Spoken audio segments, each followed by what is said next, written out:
That comes down to the single most important thing in property terms, and that's location, location, location. It doesn't mean that you have to buy an expensive location. What it refers to is buy a property in an area that is growing. It can be a lower income or a middle income area. It doesn't have to be Clifton or Bantry Bay or Sandton or Sandhurst. But buy in an area where it's a good area, where families want to move to, and you see that there's growth.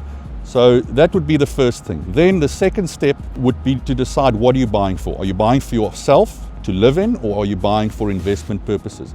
Now, I'm a firm believer in that you should buy your first home, should be your home that you live in. You should have a base, and you should have something that you can pay off. You're earning a salary, you pay that off over time. So buy according to what you want. Don't overextend yourself. Take your salary that you're earning, your household salary, your husband and the wife, or just yourself, and don't spend more than 33% or a third of that salary on your monthly loan repayments. If you're buying for investment purposes, I would say probably let's be the second property. So let's say you've 10 years down the line or 5 years down the line, you've paid off a large portion of your property, and your property value has increased significantly. So in 10 years' time, your property value should have doubled, and you probably would have paid off about 65% of the initial loan amount. So you're sitting with a lot of equity in the property. You can go back to your bank and say to them, hey, I want to buy another property. I've got equity in my home loan. The bank, they'll refinance your property and give you more money.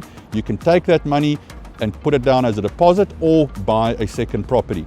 That second property, you go and rent out, and the rental income, that's a big thing. You must look at the rental income that you can get from that property. The two things is, what's my rental yield or first year rental income? So simple, if a property costs R1 million, you would try and get 10% return. In my opinion, that's what I would go for on that property. So that's your rental income, less your rates and taxes and your levies. If you can't do that, maybe 8% is still okay, but you've got to make sure that the bond that you get on the property from the bank does not drag you down. So don't go and get a bond with the monthly repayments of 15 grand a month, but your rental income that you can pay off to the bank for that property is only 8 grand a month. You've got 4 grand or 5 grand a month or 6 grand a month, or whatever it is that you're going to have to pay in from your personal salary. And that's not nice. You're going to feel that. So just make sure that the rental income that you're getting is enough to cover the bond expenses on the property. Then you can sit back for 5 years and wait for that property to increase in value and for the property to pay off the bond itself. And that's the way to go. And then buy a property as you go on. When you have free capacity, when the values have increased, go to the bank, get some more money. Or if you saved up your own cash, which is the best, take your own cash, buy another property.